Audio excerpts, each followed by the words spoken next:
আসসালামু আলাইকুম ওয়া রাহমাতুল্লাহ। আলহামদুলিল্লাহি ওয়াহদা ওয়াসসালাতু ওয়াসসালামু আলা মান লা নাবিয়্যা বা'দা। আউযু বিল্লাহি মিনাশ শাইতানির রাজীম। বিসমিল্লাহির রহমানির রহিম।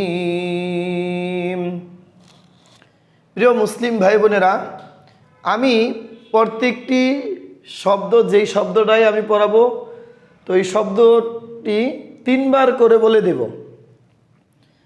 এভাবে ওয়াকফের চিহ্ন পর্যন্ত পড়ব এবং পুরোটা রিডিং তেলাওয়াত করে দেব।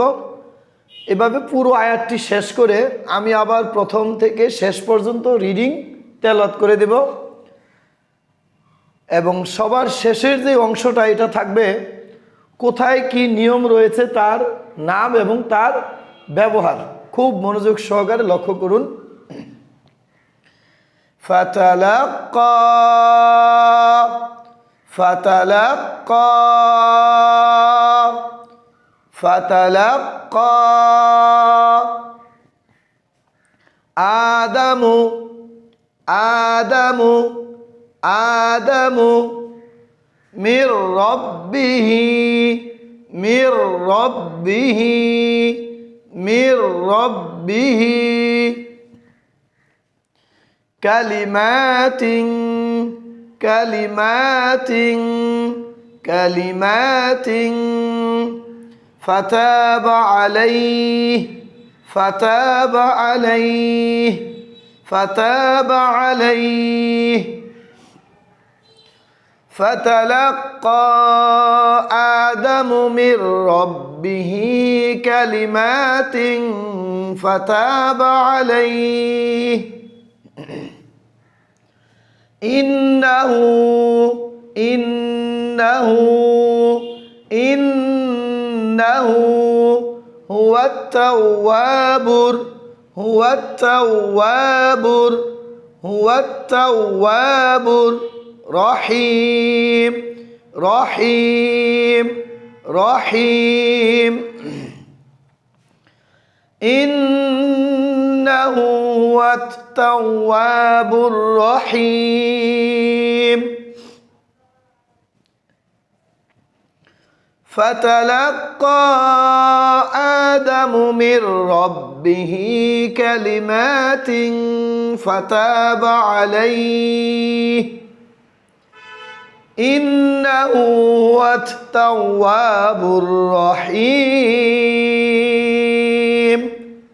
এখন কি কি নাম রয়েছে, কি কি তাজউইদ রয়েছে, কি কি নিয়ম রয়েছে আমি তার নাম এবং তার ব্যবহার বলে দিব। লক্ষ্য করুন। ফাতালাক্কা, এক জবর এক জের এক পেশকে হারকাত বলে। হারকাতের উচ্চারণ তাড়াতাড়ি করে পড়তে হয়। ফাতালাক্কা, কফের উপরে তাসদিদ, তাসদিদুল হরফ 2 বার পড়তে হয়, দেড় হারকাত দেরি করতে হয়।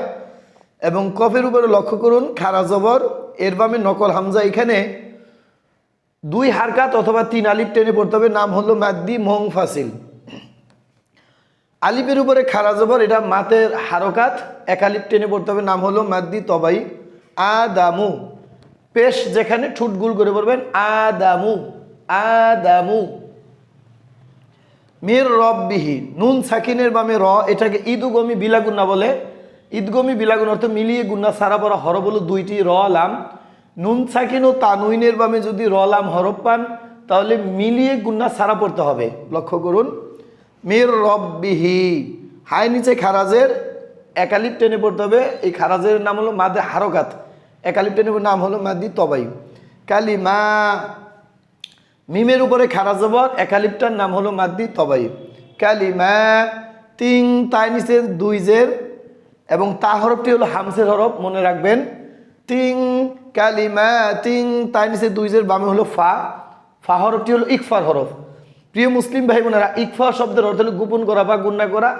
ইকফার হরফ 15টি, তা, সা, জিম, দাল, জাল, জা, সিন, শিন, সদে, দে, ত, য, ত, য, ফা, কফ, কাফ। তো এখানে ইকফা শব্দের গোপন করা বা গুণনা করা, তবে ইকফার গুণনার যে শর্ত এটা হলো প্রত্যেকটি গুনার শেষে অনুষ্কার থাকতে হবে বাংলা এক, আর দ্বিতীয় হলো নুন সাকিন ও তানউইন হরফের যেই হরফটাই আসবে ওই হরফের মাখরাজে থেকে গুণা করতে হবে। যেমন এদিকে লক্ষ্য করুন, কালিমাতিং ফাতা, ফাতা কালিমাতিং, আমি তিং বলতেছি আর আস্তে আস্তে কাটতেছি আর ফায়ের জায়গায় যাচ্ছি, লক্ষ্য করুন, কালিমাতিং ফাতা। আর গুণাটা একালিপ পরিমাণ গুনগুন করবেন, একটু বেশি হলে সমস্যা নেই। ফাতা, তায়ের উপরে জবর, বামে খালি আলিফ, মাদ্দে হরফ, একালিপটার নাম হল মাদ্দে তবাই। ফাতা বা আলাই, জবরের বাম পাশে জজমলা ইয়া, লিনের হরফ, লিন অর্থ নরম করা, লিনের হরফ দুইটি, জবরের বাম পাশে জজমলা ওয়াও, জবরের বাম পাশে জজমলা ইয়া। লিনের হরফের বামের হরফে যদি আপনি ওয়াকফ করেন একালিপ টান, তবে তিন আলিফও জায়েজ রয়েছে, তিন আলিফ আপনি টেনে পড়তে পারেন, কোনো সমস্যা নেই। আলাই, আর লাস্টের হরফটি হলো হা, হায় নিচে জেদ। তো প্রিয় মুসলিম ভাই বোন, একটা জিনিস মনে রাখবেন, কোরআন পড়ার সময় 7টি চিহ্নের উপরে যদি আপনি ওয়াকফ করেন ওই হরফে সাকিন বসিয়ে পড়তে। চিহ্নগুলো হলো এক জবর এক জের এক পেশ, দুই জের দুই পেশ, খারাজের উল্টো পেশ। তো এখানে দেখুন হাই নিচে যে রয়েছে আলাই, তাহলে লাম ইয়া হা জবর আলাই, ইন্নাহু এক জেরের বামে তাসদিদুল্লাহ নুন, এটা ওয়াজিব গুণা বলে। নুনে মিমে তাসদিদ গুণা করা ওয়াজিব, এই কথাটা মিথ্যা কথা, কারণ নুনে মিমে তাসদিদ হলে আরো অন্য গুণাও রয়েছে।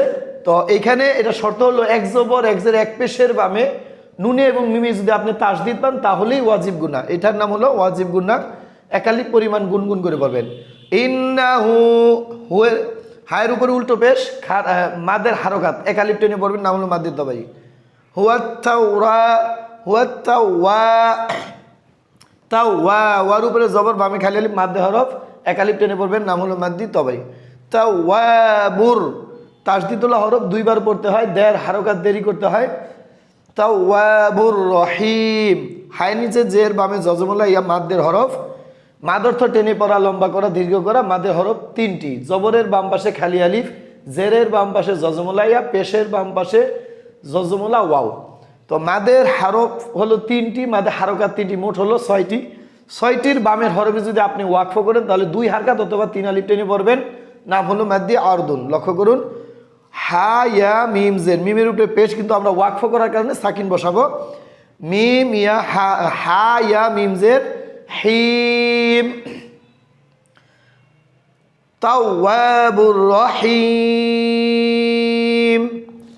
তো প্রিয় মুসলিম ভাই বোনেরা, আপনারা যারা যারা মাহাদু তালিমুল কোরআন যে ইউটিউবের চ্যানেল কোরআন শিক্ষার, এর সাথে যারা যারা অ্যাক্টিভ হয়েছেন, আল্লাহ আপনাদের ইহকাল পরকাল আজ থেকে অধিক ভালো করে দিয়ে নেখায়েতে দীর্ঘজীবী দান করুক, আমিন। এবং যেই সমস্ত আমার দিনী মুসলিম ভাই বোনেরা নতুন যারা অ্যাক্টিভ হচ্ছেন, আল্লাহ আপনাদেরকেও ইহকাল পরকাল অধিক ভালো করে দেখ, আমিন।